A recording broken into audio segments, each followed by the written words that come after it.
स्वामी जी महाराज ने एक बात कही है, आपने भी कई बार पढ़ी होगी, सार्वजन में आता है, सत्संग करत बहुत दिन बीते, अब तो छोड़ पुरानी बात। अब बात तो छोटी सी है, लेकिन इसमें धर्म के सारे तत्व को दे दिया गया है। जब हम कहते हैं सत्संग, तो सत्संग क्या है? सत कहते हैं जो कभी बदलता नहीं, और केवल परमात्मा ही एक ऐसा है जो कभी बदलता नहीं। संसार में बाकी दूसरी कोई चीज ऐसी नहीं है जो कभी बदलती नहीं। तो इसलिए बताया कि परमात्मा का संग करना, उसका दर्शन करना और उसकी प्राप्ति करना, ये मनुष्य जीवन का लक्ष्य था। पहले जब मैंने सत्संग का काम संभाला तो मैं एक बात से ही अपनी बात शुरू किया करता था कि परमात्मा की भक्ति करना, उसकी प्राप्ति करना ही धर्म है।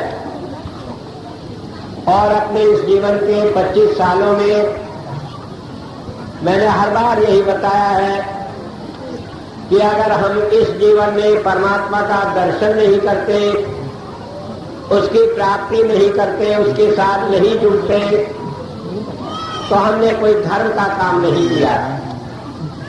तो स्वामी जी महाराज ने कहा है कि हमारे जीवन का उद्देश्य परमात्मा की प्राप्ति करना है, और इस काम को करते हुए हमें संत की शरण में जाने पर इतना समय बीत जाता है, लेकिन उसके बावजूद भी हम कहीं ना कहीं अधर्म के रास्ते पर चल निकलते हैं। ये पुरानी बाण, पुरानी आदत क्या है कि हम धर्म से अधर्म के रास्ते पर चल जाते हैं। संत आते हैं इस संसार में हमें अधर्म के रास्ते से हटाकर धर्म के रास्ते पर लगाते हैं। दुनिया भर के देवी देवताओं से, पाखंड से, उल्टे सारे कामों से छुड़ाकर हमें परमात्मा की भक्ति के रास्ते पर लगाते हैं, और बाद में हम संत के अनुयायी होकर भी अपने जीवन में जब संत चले जाते तो उसके बाद कहीं ना कहीं उल्टे रास्ते पर चल निकलते हैं। कैसे चल निकलते हैं कि जैसे कि मैंने कई बार सत्संग में जिक्र किया कि हमारा गुरु से प्यार होता है। क्यों प्यार होता है? कि उसने हमें धर्म के रास्ते पर लगाया, उसने हमें अधर्म से हटाकर सही रास्ता दिखाया। वो हमारे दुख सुख में, हमारे जीवन में, हर मुसीबतों में हमारे साथ बाहर और अंदर रहता है, लेकिन उसके बावजूद वो हमें रास्ता दिखाने वाला है। लेकिन कहीं हम अपने प्रेम के कारण जीवन में भूल कर जाते हैं। कई लोग होते हैं गुरु की तस्वीर ले जाकर घर में टांग लेते हैं, उसके बाद भोग लगाने लगते हैं, प्रसाद लगाने लगते हैं, मिठाइयां उसे चढ़ाने लगते हैं। कोई बात पूछे, क्या गुरु को खाने को नहीं है कि आप देंगे तो वो खाएगा? और क्या आपको अच्छा लगता है कि मीठा लगा दिया, चीटी उसके ऊपर घूमती फिरे? आप ये कोई अच्छा काम कर रहे हैं क्या? और सारे जीवन भर जिस चीज को उसने कहा कि परमात्मा हमारे अंदर है, हम इसी की भक्ति करें, इसे छोड़कर फिर हम जड़ पदार्थों की भक्ति करने लगते हैं, तो ये कौन सा हमने गुरु का कहना माना? तो बात ये समझ लेने की है कि कहीं अपने प्रेम के वशीभूत होकर, कहीं हम अज्ञान में पढ़कर, कहीं हम दूसरों की देखा देखी करके धर्म के रास्ते से विचलित हो जाते हैं। एक बात ये समझ लेनी की है कि धर्म में केवल परमात्मा की भक्ति करना बताया है। अगर हम परमात्मा को छोड़कर दूसरे किसी की भक्ति करते हैं तो हमने अपने लिए नरकों का रास्ता तय कर लिया है, हमें उससे छुटकारा होगा नहीं। चाहे आप गुरु की पूजा करें, चाहे आप किसी और की पूजा करें, चाहे किसी देवी देवताओं की पूजा करें, अगर छुटकारा होगा तो केवल परमात्मा की भक्ति करने से छुटकारा होगा और किसी से नहीं होगा। कई आदमी हमें उनके रास्तों पर लगा देते हैं। हम जीवन भर मूर्तियों की पूजा करने लगते हैं और उन मूर्तियों की पूजा करने लगते हैं जो हमने अपने हाथ से गढ़ी, अपने हाथ से बनाई, अपने हाथ पर रखी, पूजी, उनके आगे मत्था टेकते हैं, कहते हैं हमारा ये काम बना दे। मैंने कई बार पहले भी बताया, मैं बचपन में जब आर्य समाज में था तो आर्य समाज के उपदेशक अक्सर एक बात कहा करते थे, आपे लिपे आपे पोते आप बनाई होई। कोई बनाती है औरतें, दीवार लिखकर पोत कर उस पर लिख लिखा कर बना देती है। भीतों में से लड़के मांगे अकल कहाँ रह गई कि दीवार के आगे हाथ जोड़ जोड़ कर कहती है कि भाई माता मुझे लड़का दे दे। दीवार को ही लड़का दे देगी, उसके अंदर लड़के रखे हैं। ये हमारी अकल का नमूना। हम गोबर ले आते हैं, मिट्टी ले आते हैं, गणेश बनाकर रख देते हैं और उसके आगे मत्था टेक के फिरते हैं। और ये हमें किसने बेवकूफ बनाया? उन लोगों ने जिन्होंने धर्म को अपना धंधा बनाया हुआ, जो धर्म के नाम पर आज समाज को लूट कर खा रहे हैं। उन्होंने अपना धंधा बना लिया कि भगवान के नाम पर कई प्रसाद बन रहे हैं, कई कपड़े चल रहे हैं, कई सोने का मुकुट चल रहा है। अरे क्या फर्क पड़ता है पत्थर की मूर्ति को कि उसे आप सोने से लाभ दे या उसे कुछ भी न कहना है। अगर भगवान है तो इस इंसान के अंदर है जिसके अंदर वो खुद मौजूद है। अगर भगवान की हम कोई सेवा कर सकते हैं तो केवल मनुष्य की सेवा करके हम भगवान की सेवा कर सकते हैं। और अगर कोई सोचता है कि भगवान की सेवा गरीब आदमी की जिसे जरूरत है उसकी सेवा के अलावा कोई रास्ता हमें बताता है तो वो हमें धर्म से हटाकर अधर्म की ओर ले जाता है। लेकिन इन लोगों ने जिनके अपने स्वार्थ है, उन्होंने हमें इतना अंधा कर दिया कि हम धर्म के नाम पर दूसरों का खून बहा देते हैं, इंसान के लिए बुरा सा बुरा काम करते हैं और सारा पाप करके जाके थोड़ा सा धन चढ़ा देते हैं पंडे पुजारियों को, मुल्ला मौलवियों को, पादरियों को और दूसरे लोगों को। और हम समझ रहे हैं कि हम धर्म पर चल रहे हैं। तो मैं आपको एक बात बताने के लिए आज खासकर तैयार हुआ हूं कि आप ये याद रखें कि हमारा काम केवल परमात्मा की भक्ति करना है। अगर परमात्मा की भक्ति के नाम पर कोई आपको आकर गुरु की भक्ति करने की बात भी कहे तो आप उसे माने नहीं। गुरु आपको रास्ता दिखाने वाला है। जैसे टीचर होता है वो आपको ज्ञान देता है, इसी तरह गुरु हमें रास्ता दिखाता है। लेकिन वो कोई भगवान का बदल नहीं है।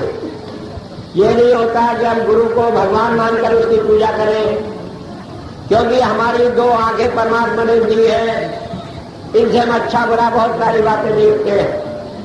बहुत सारे आदमी ढूंढ करके गुरु बनकर हमें फिर उल्टे रास्ते पर ले जाते हैं। और फिर जब परमात्मा खुद हमारे अंदर मौजूद है तो उसे छोड़कर हम दूसरे परमात्मा की क्यों पूजा करके फिरे? तो एक बात ये ध्यान रखें कि धर्म के नाम पर हम केवल उस परमात्मा को जो दुनिया में जब से दुनिया बनी उससे पहले मौजूद था, जो जब तक मौजूद रहेगा, जब तक ये दुनिया रहेगी उसके बाद भी मौजूद रहेगा, उस परमात्मा के अलावा किसी दूसरे परमात्मा की पूजा न करें, किसी के चक्कर में नहीं पड़े।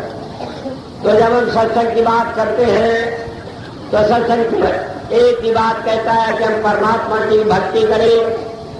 ये सत्संग जहां बैठकर हम चर्चा कर रहे हैं, अगर यहाँ पर भी परमात्मा की बात के अलावा किसी और की भक्ति और पूजा की बात कही जाती है, माफ करना ये सत्संग नहीं है, ये पाप का घर बन जाता है। तो आप ये ध्यान रखें कि धर्म के नाम पर हम और किसी झंझट में न पड़े, केवल परमात्मा की भक्ति करने की बात कहें। अब स्वामी जी महाराज ने कहा कि सत्संग करते करते हम पुरानी बांध में पड़ जाते हैं। ये पुरानी बांध क्या है? ये है कि हम परमात्मा के नाम पर किसी और को परमात्मा बना बैठते। मैंने कई बार सत्संग में पहले भी कहा कि एक बार मैं जर्मनी में था, एक पादरी मेरे पास आया और कहने लगा आपके हिंदू धर्म में तो बड़े ढोंग है। मैंने कहा क्या ढोंग है, आप एक आध बताइए। कहने लगे कि आपके यहाँ हजारों करोड़ों देवता है। मैंने कहा, कहने लगा हमारे यहाँ पे एक ईसा मसीह देवता है। मैंने कहा ईसा मसीह क्या है? कहने लगे वो हमारा परमात्मा। मैंने कहा ईसा मसीह का कोई बाप होगा, माँ होगी जिससे वो पैदा हुआ? कहने लगा हाँ माँ बाप तो थे उसके।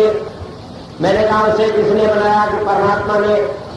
मैंने कहा जिस परमात्मा ने ईसा मसीह के बाप को बनाया वो ईसा मसीह के पहले मौजूद था, तो फिर ईसा मसीह कैसे परमात्मा हो गया?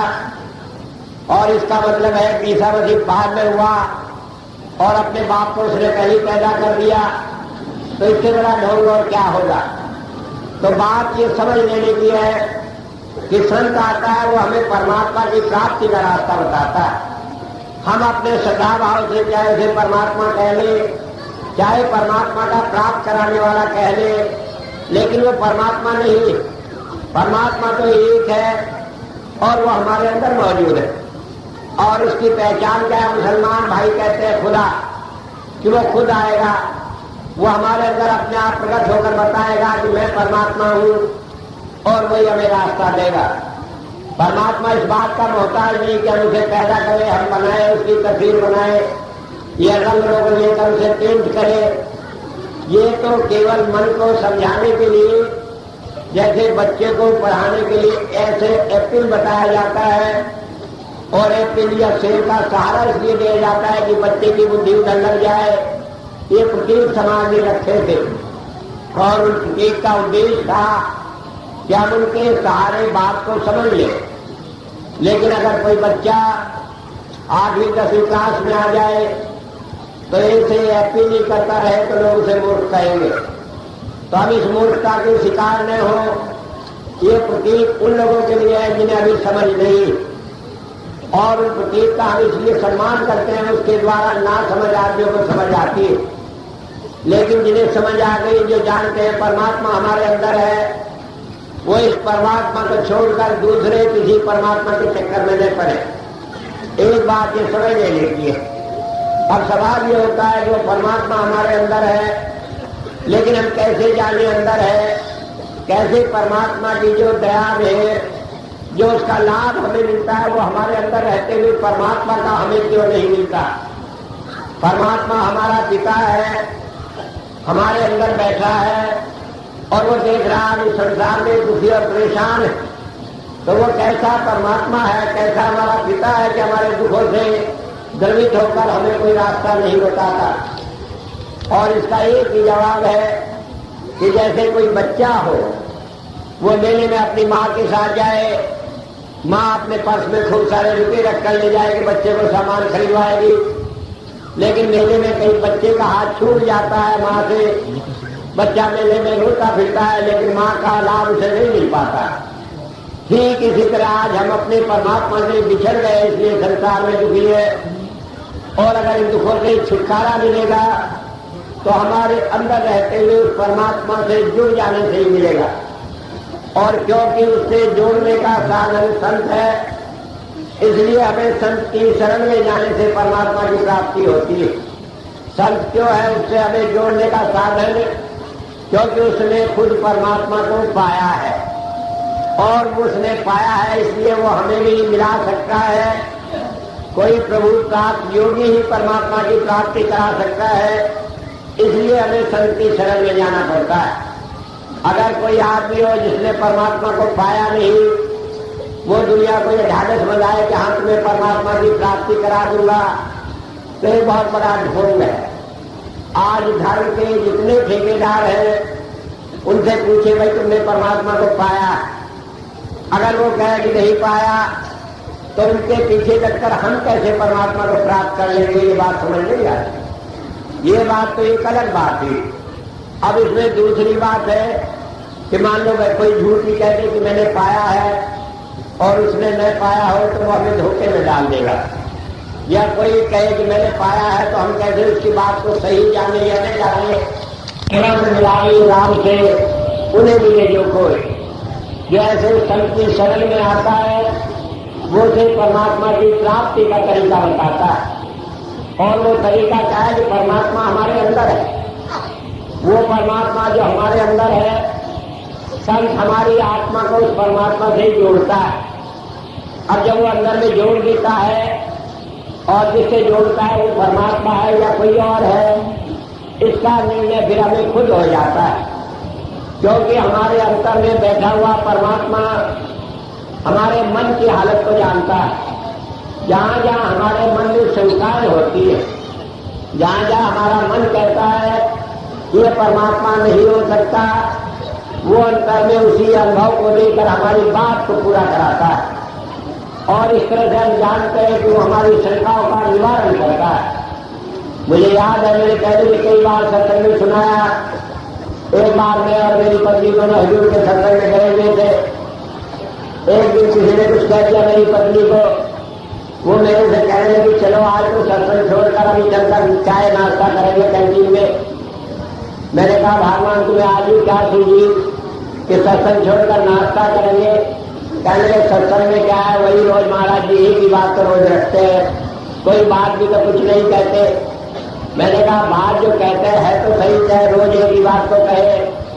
फिर कहने लगी वही गुरबानी की टेक, वही गुरबानी की बात। मैंने कहा अच्छा भाई चलो आज तुम्हें जिद करी है, चलो पहले नाश्ता ही कराएं।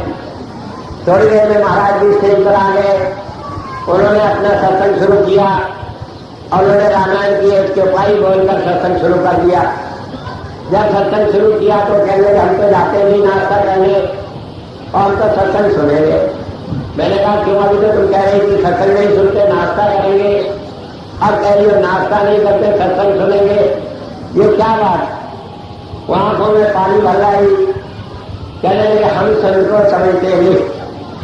कहने लगे मैं सत्संग इसलिए नहीं सुनना चाहती थी कि आए पंजाबन औरत कहने लगी कि देखो गुरु ग्रंथ साहिब सत्य है, रामायण में कुछ नहीं है और किसी में कुछ नहीं है, और इसलिए हमारे महाराज जी रोज गुरु ग्रंथ साहिब से सत्संग करते हैं। मुझे ठेस लगी और मैंने कहा कि मैं ऐसा सत्संग नहीं सुनूंगी। मैंने तय कर दिया कि आज सत्संग नहीं सुनेंगे, नाश्ता करेंगे। लेकिन वो तो हृदय भी जानने वाला है। स्टेज पर आकर जब उन्होंने रामायण से बात शुरू की तो मुझे लगा कि उन्हें मेरी बात मालूम होगी और उसकी बात गलत होगी कि रामायण गलत है, गुरु ग्रंथ साहिब सही है। और उसके बाद पूरा सत्संग हमने सुना। महाराज जी ने सिवाय रामायण के दूसरा कोई ग्रंथ का संदर्भ दिया ही नहीं। तो मेरा कहने का मतलब है वो परमात्मा बैठा हुआ हमारे अंतर की हर बात को जानता है और उसका जो भी निर्णय होता है वो हम तक पहुंचाकर ये बात सिद्ध कर देता है कि जिससे जुड़कर हमें विश्वास कर बैठे हैं वो परमात्मा है, वो परमात्मा ही है, इसके अलावा कुछ और नहीं।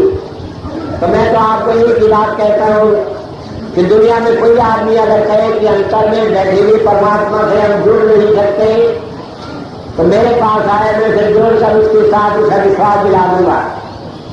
और अगर आप इस भ्रम में पड़ जाते हैं कि जुड़ने के बाद भी आपका कोई काम नहीं बनेगा तो मैं गुनाहगार हूं, लेकिन आप लाकर अपनी परमात्मा से जुड़े रखें, बीच में और दुनिया को न लाए। क्योंकि जब हम उसकी शरण में चले जाते हैं हमारा कोई काम बिगड़ता नहीं।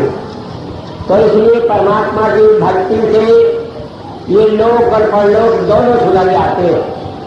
दुनिया का भी हमारा कोई काम बिगड़ता नहीं और हम सच्चे रास्ते पर चलकर मोक्ष को प्राप्त कर लेते हैं। लेकिन उसके लिए जरूरी है कि हमें संत मिले, वो रास्ता बताए, ध्यान की क्रिया बताए, जिससे हम उसके साथ जुड़कर परमात्मा के साथ जुड़कर अपने रास्ते को तय कर लें। एक बात ये समझ लेने की है, संत हमें रास्ता बताता है, उसे मालूम है सारी चीजें, हम उसके ऊपर विश्वास करके भी जी सकते हैं, लेकिन वो हमेशा नहीं रहेगा। इसलिए हमें अपने अंतर में परमात्मा के साथ जुड़ने से ही काम करेगा। क्योंकि आज है वो हमारे सामने, वो कई बात हमारे कर देता है। आज वो हमारी आंखों के सामने नहीं है, कोई परिस्थिति आ जाए तो मन उसमें अड़चन खड़ी कर देता है, कह देता है ये परमात्मा नहीं, वो हमारी बात नहीं जानता। लेकिन अगर आप अंतर में परमात्मा से जुड़े हैं तो फिर ये मन कहीं रुकावट खड़ी नहीं कर सकता। तो इसलिए जब जब संत इस संसार में आते हैं लोग उनके पीछे लग जाते हैं, साथ लग जाते हैं। जो कहा करते थे रूहानियत की बाढ़ आ जाती है, लेकिन उनके चले जाने के बाद फिर वही हालत हो जाती है। लोग बिखर जाते हैं इधर उधर, कई पत्थर में, कई पानी में, कई ढोंग में, कई ढकोसलों में, कई पीर पर, कई पैगंबर पर, कई गोबर के, कई मिट्टी के गणेश बनाते हुए उनकी पूजा करके देते हैं। और इसका कारण ये होता है कि किसी समय में, मुसीबत के समय में हमारा ध्यान अपने अंतर में परमात्मा को छोड़कर बाहर कहीं चला जाता है और जब काम नहीं बनता तो हम विचलित हो जाते हैं। तो इसलिए जरूरी है कि आप अपना विश्वास बनाए रखें। और मैंने कई बार पहले कहा था कि मैंने जब हुजूर ने मुझे काम सौंपा तो उन्होंने उनसे 4 बातें हुई। पहली बात ये थी कि मैं कभी पैसे के लिए किसी के सामने हाथ न पसारूं, वो सारे अपने आप काम खुद करें। और आज 25 साल में हमने बिना एक पैसे के सारे काम शुरू किए और सारे काम हो रहे हैं। सेवा के लिए हमने किसी को नाजायज तरीकों से नहीं हटाया, जो स्वेच्छा से देता है उससे लिए, और इतने सारे बड़े काम हो रहे हैं। दूसरी बात हमने कहा था कि जो आदमी आएगा आप प्रेरणा देंगे, मैं नाम दूंगा, लेकिन मैं किसी को नाम के लिए कहने नहीं जाऊंगा। और आज इन 25 सालों में मैं दावा कर सकता हूं कि हमने किसी को बहका फुसला कर नाम नहीं लिया। और इतने आदमी जिन्होंने नाम पाया, उन्होंने नाम की कमाई की, भजन किया। और ये आज पहला अवसर है कि 5 लाख आदमी ने जिन्होंने नाम लिया है, उनमें से बहुत सारे आदमियों को अंतर में धुन और नाच और उन्हें अंतर में रोशनी दिखाई देती है और उनके अपने अनुभव है। जब मैं यहाँ विदेश में सुनता हूँ कि हजारों लाखों आदमियों को अंतर में धुन सुनाई देती है, तो मैं दावे के साथ कह सकता हूँ कि आज तक इतिहास में किसी संत के समय में ऐसा नहीं हुआ। और उसका कारण केवल एक है, ताली पीटने का भी आपको मौका दूंगा, देखूंगा कितनी पीटेंगे, लेकिन अभी मेरी बात सुने। और उसका कारण एक है कि मैंने ये दावा किया था कि मैं चाहता हूं कि जिसे मैं नाम दूं उसका ये आखिरी जन्म हो, से दोबारा जन्म न लेकर आना पड़े। अब ये आपका नंबर है कि आपने इस रास्ते पर चले, सीखा है, सच्चाई को जाना है, और आप आखिरी दम तक अपने प्यार को गुरु के साथ जोड़कर ये साबित कर दे कि हम इस रास्ते से विचलित होने वाले नहीं। ये मैं जानता हूं अगर कोई विचलित होगा तो मोक्ष का अधिकारी नहीं होगा। मेरी बात के लिए उससे मेरी बात कटेगी कि मैंने कहा था सबको मोक्ष मिलेगा, और उसके लिए भी मैं तैयार हूं कि उन्हें मैं सीधा करके अपने आप रास्ते पर लगा लूंगा। लेकिन मैं चाहता हूं कि सब प्यार से ही लगे। मुझे वो हजूर बाबा साहब सिंह जी महाराज का काम न करना पड़े कि जब धोबी देखता है कि कपड़ा साफ नहीं होता तो डंडा उठा लेता है। मैं तौबा करता हूं, मैं नहीं चाहता कि मेरी संगत को मुझे किसी तरह कष्ट देकर डांट कर इस रास्ते पर लगाए रहना पड़े, क्योंकि सबसे प्यार का रास्ता सीधा रास्ता है कि प्यार करने से परमात्मा को पाना सबसे आसान है। दुनिया में कोई भक्ति, कोई कष्ट, कोई तप, कोई जप ऐसा नहीं जो प्यार से ज्यादा युक्त हो। और इसलिए हमेशा मैं संगत में एक ही बात कहता हूँ जो स्वामी जी महाराज ने हमेशा कही है, तेरी चिंता मैं मनधारी, तू अचिंत होकर प्यारा। तो तुम्हारा काम यही की है कि इस जीवन में जो बहुत सारा बीत चुका, थोड़ा सा बाकी है, इसमें अपने प्यार को गुरु से जोड़े रखे। मुसीबत है, कष्ट है, और धर्म की परीक्षा वास्तव में कठिनाई में होती है। अगर आपका प्यार जुड़ा रहेगा तो आप बिना कष्ट के इस जीवन में धर्म के रास्ते पर चलते हुए आप सीधे रास्ते पर निकल चलेंगे। लेकिन होता यह है, ऐसे में कई जगह से मुसीबत आ जाए तो लोग उल्टे रास्ते पर लगाने के लिए तैयार बैठे रहते हैं। ये देखो गुरु वाला है, इसकी क्या हालत है। भाई ठीक है, क्या हालत है, लेकिन हमने क्या जाना कितने हमारे पिछले काम है। किसी के भुगतान में कभी कभी कष्ट भी हो जाता है। अगर हम उस वक्त थोड़ा ध्यान मानने रखेंगे तो आपके हर काम बनेंगे। इसी जीवन में सारी सफलता मिलकर आपको सही रास्ता मिलेगा।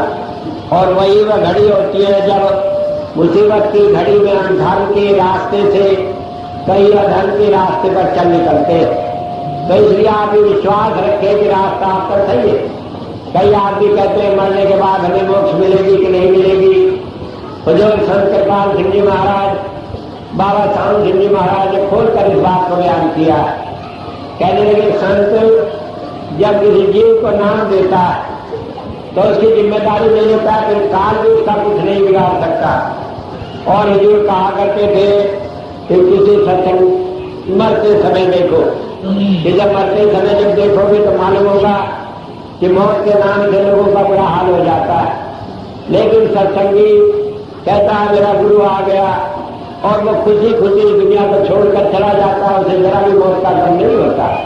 कबीर साहब ने कहा है जिस मरने से जग डरे मेरे मन आनंद, कब मरूं कब पाऊं पूर्ण परमानंद। तो ये वह स्थिति होती है कि मौत के समय गुरु प्रकट हो जाता है, धुन खुल जाती है, उसका मन रुक जाता है और उसका ध्यान जुट जाने के कारण उसे शरीर छोड़ने में कठिनाई नहीं होती, और धुन खींच कर उसे ऊपर ले जाती है। फिर दोबारा वो जन्म लेकर इस संसार में आता नहीं। बात अटपटी लगती है, सत्संग में मैंने कई बार सुनाई, लेकिन अभी का ताजा किस्सा हमारे भाई रणवीर सिंह जी है। इनकी माता जी थी, परेशान थी, लेकिन मौत के समय से 3 दिन पहले अपने आप कहने लगी, कहने महाराज जी मुझे आए और कह गए चल रहा है तैयार हो जा। अब समझ लो किसी को जब पता लग जाए कि तेरी मौत आने पर क्या बुरा हाल हो जाता है। लेकिन वो खुश खुश रही, और आखिरी समय में जब प्राण छोड़ी तो उससे जिस आदमी को नहीं विश्वास होता है उसकी भी आंख खुल जाती है कि अगर परमात्मा से नहीं मिला तो कौन आखिर मिला है जिसने इसके मन से मौत के भय को निकाल लिया। कौन मिला है जिसने जम को, जो सारी दुनिया को खून खून कर मारता है, जम को दूर कर दिया, उसके पास नहीं आता। तो ये कोई एक ढोंग नहीं है, संतों का रास्ता सीधा धर्म का रास्ता है। हम अपनी जीते जी हजारों लाखों सत्संगियों के बीच में ऐसी घटनाएं देखकर ये जान लेते हैं कि सच्चाई है, जो उसके साथ घटी है वो हमारे साथ घटेगी। अगर गुरु उसकी रक्षा करता है तो हमारी भी रक्षा करेगा। और एक बात समझ लीजिए, गुरु की रक्षा करना इस बात पर निर्भर नहीं करता कि हम अच्छे या बुरे। गुरु की रक्षा करना इस बात पर निर्भर करता है, ये उसकी अपनी मर्यादा है। चाहे अच्छा है या बुरा है, उसे तो हरेक को ले जाना है। खाली इतनी बात है कि जो अच्छा है वही संसार में भी जीते जी खुश रहता है, जो बुरा है वही संसार में दुखी रहता है, और 2-4 गाली अपने गुरु को भी दिलवाता रहता है। कहने में देखो ऐसा है, ये कहता है गुरु वाला है, तो क्या अच्छाई है इसमें। बाकी संत किसी को इसलिए छोड़कर नहीं जाता कि ये पापी, उसके लिए कोई जीव ऐसा नहीं होता जिसे वो ठीक करके, जिसे वो पवित्र करके मोक्ष में दिला दे। तो मैं इसलिए बता रहा हूं ये सारे ढंग ढकोसलों में पड़े नहीं। बाहरी कर्म कांड कोई भी हमें परमात्मा की भक्ति में सहायक नहीं होता। अगर कोई ये कहता हो कि दुनिया का कोई भी काम हमें परमात्मा की भक्ति में सहायक है, तो मैं दावा करता हूं वो फिर सिद्ध कर दे। और मैं कहता हूं कि आप सारे कर्म कांड छोड़ दें, आप अंतर में गुरु के परमात्मा के साथ जुड़े रहे, गुरु के बताए हुए रास्ते पर चलते रहे। आपको जीते जी ही मरने से पहले ये प्रकट हो जाएगा कि हाँ परमात्मा आपके साथ है, आप इससे बात होती है, वो आपके हर रास्ते में सहायता करके चलता है। तो ये कोई ऐसा धर्म नहीं कि मरने के बाद मोक्ष मिलेगी कि नहीं मिलेगी। हमें जीते जी परमात्मा मिलता है, और मरने के बाद फिर जन्म मरण से छुटकारा हो जाती है, मोक्ष मिलती है। तो धर्म के रास्ते में 4 बातें बहुत जरूरी है।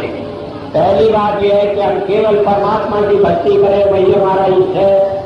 हम उसके अलावा किसी दूसरे चक्कर में नहीं पड़े, चाहे कोई आकर खुद ही कह दे कि मैं परमात्मा हूं। क्योंकि बहुत होंगे इस संसार में जिसका कोई ठिकाना नहीं। मुझे याद है कि जब मैंने 75 में काम शुरू किया, सन 76 में मैं दोबारा पहली बार लखनऊ आया, तो वहां लाला रामचंद्र मिले। वो कहने लगे कि ठीक है गुप्ता जी, क्योंकि मैं स्वामी जी कहता था, लेकिन वो भी बढ़िया, मैं भी बढ़िया, और बढ़िया ही बढ़िया की जड़ काटता है। तो कहने लगा मुझे गुप्ता जी, मैंने बुरा नहीं माना। मैंने कहा ठीक है, अगर तुम्हें इतनी भी समझ नहीं आई कि सारे जीवन जिसने लगा दिया उसकी जांच नहीं रहती, वो तो केवल परमात्मा का नौकर है। कहने लगे बात यह है कि हम तो धर्मवीर को मानते हैं। मैंने कहा क्या बात है, कैसे मानते हैं? कि वो सत्संग में खड़ा होकर बात करता है। मैंने कहा अच्छा, उसकी भी पोल अपने आप खुल जाएगी। तो उसके बाद 3 महीने बाद अपने आप ही उसने बताया कि धर्मवीर का काम तो एक है कि कहकर अंतर में परमात्मा ने मुझे दिया, रोजाना रुपये लूटता रहता है।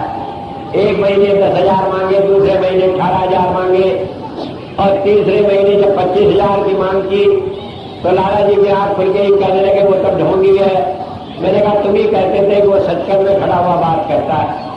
तो अगर कोई कहे कि हाँ वो संत है, उसकी बात को आप नहीं माने, आप इस बात को माने कि वो आपको रास्ता सही दिखा रहा है। नहीं, अगर उसने परमात्मा के साथ जोड़ दिया आपको तो सही, अगर वो इसके बदले में आपसे रुपया पैसा धन इकट्ठा करके बटोर की इन सारी चीजों से धन कमाता है तो संत नहीं।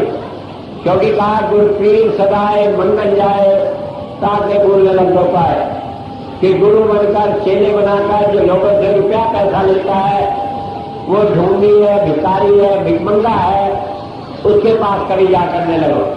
ये देखना पड़ेगा आंख खोलकर कि जो हम उसे सेवा देते हैं क्या वो इसे अपने लिए काम में लाता है, क्या वो अपनी गुजर बसर के लिए काम लाता है, या उस सेवा को वो दूसरों के काम में लगाता है। तो ये बात समझ लेने की है कि संत भी पैसा लेते हैं, लेकिन उनका उद्देश्य उस सेवा को लेकर दूसरों के काम में लगाना है, वो उसे अपने काम में नहीं लगाते। तो आप किसी की बातों पर केवल उसके कहने से न जाए। हम तो संत की शरण में इसलिए गए हैं कि वो हमें परमात्मा के रास्ते पर जोड़ता। अगर हमारे को उस रास्ते पर उसने नहीं जोड़ा और केवल वायदा करता रहता है तो उस चक्कर में नहीं पड़े। तो दूसरी बात धर्म में जरूरी है कि हमें संत की शरण में जाना पड़ता है, लेकिन इसलिए कि बिना गुरु के मुक्ति नहीं, इसलिए किसी ढोंगी के चक्कर में पड़ने की जरूरत नहीं।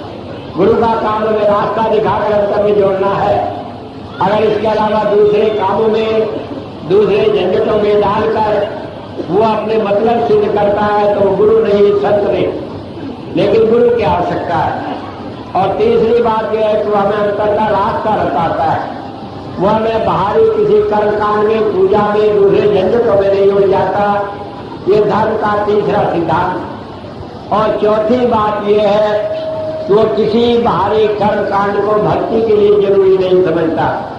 न वो कहता है कि तुम्हें कंठी माला पहननी पड़ेगी, न ये कहता है कि तुम्हें ये करना ही पड़ेगा, न कहता है तुम्हें तिलक छापना ही पड़ेगा, न वो कहता है कि तुम्हें कपड़े रखकर भगवा या सफेद या पीले या काले पहनने ही पड़ेंगे।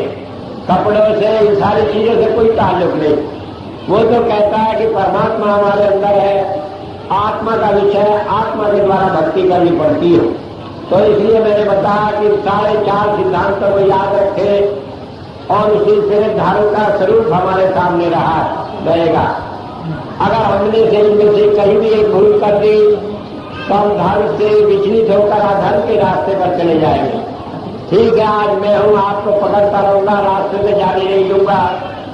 और कल कहीं ऐसा मौका मिला कि नहीं मिला, ऐसा मौका कि साथ रहे गुरु शरीर रूप में, तो हम अपने मन को ये धारण रखें कि परमात्मा हमारे अंदर है, उसके साथ हमें जोड़ा है। ठीक है, गुरु अपना काम करके चला गया, लेकिन परमात्मा तो कहीं नहीं चला गया, वो तो हमारे साथ। तो आप इस अंधविश्वास में नहीं पड़े। और स्वामी जी महाराज ने जो चेतावनी दी है कि अब तो छोड़ पुरानी बात, ये दो उल्टे काम जो हम करने लगते हैं सत्संग के नाम पर, धर्म के नाम पर, उन सारे झंझटों में न पड़े। हम अपने सही रास्ते पर लगे रहे और उसके अलावा इधर उधर किसी रास्ते पर चले नहीं। अगर हम देखते हैं कि कोई रास्ता जो कि हमारे धर्म ग्रंथों में नहीं है, जो कि किसी ने नया बताकर हमें उल्टे रास्ते पर लगा दिया, तो उसमें लगे नहीं। धर्म के 2 ही काम है। एक काम है आप भजन करें अपने अंतर में बैठकर, अपने ध्यान को अंतर में लगाकर, और एक काम है निष्काम सेवा आप करें परमात्मा की। अगर कोई भक्ति पूजा किसी रूप में, भौतिक रूप में है, तो किसी गरीब की जो आप सेवा कर दें, और ऐसे गरीब की जिसके साथ आपका प्यार संबंध न जुड़ा हुआ हो। ये नहीं कि अपने को दान दामाते दी अपने को दे, तो वो सेवा नहीं, बल्कि ऐसा आदमी जिसका आपका कोई संबंध नहीं और वो गरीब है, उसकी सेवा करना ही परमात्मा की भक्ति है। बाकी तो आज भक्ति के नाम पर, सेवा के नाम पर बहुत सारे ढंग चल रहे हैं। तो ये ध्यान रखें, अगर हमने किसी एक भी गरीब आदमी की सेवा की उससे बड़ी परमात्मा की भक्ति दूसरी नहीं होती। और हुजूर कहा करते थे कि सेवा नकद सौदा है। ये भजन से भी, ध्यान की क्रिया से भी ऊपर की बात है। उसके लिए जिसे नाम मिला हुआ हो, जिसे अंतर का रास्ता खुला हुआ हो, क्योंकि इससे फिर हमें अंतर में रोशनी मिलती है, नाद सुनाई देता है। अगर आपको नाम नहीं मिला है, अगर आप अंतर के रास्ते को नहीं जानते, तो आप न तो निष्काम सेवा कर सकते और न उस निष्काम सेवा का आपको फल मिल सकता है। तो इसलिए जब मैं निष्काम सेवा की बात करता हूँ, वो केवल उसी के लिए काम त्याग है जिसने नाम लिया हुआ। तो मैंने बताया 4 चीजों को ध्यान रखें और धर्म के 4 पिलर्स को, स्तंभ को अपनी निगाह से कभी और न होने दें। पहली बात यह है कि हम केवल परमात्मा की भक्ति करें। आज या कल कोई भी आकर आपको परमात्मा को छोड़कर गुरु की भक्ति, गुरु की पूजा करना सिखाए, तो वो आपको पाप के रास्ते पर ले जा रहा है। दूसरी बात यह है कि गुरु की आवश्यकता है रास्ता दिखाने के लिए। इस रूप में हम उसकी आवश्यकता को समझकर उसके बताए रास्ते पर चलते रहते हैं।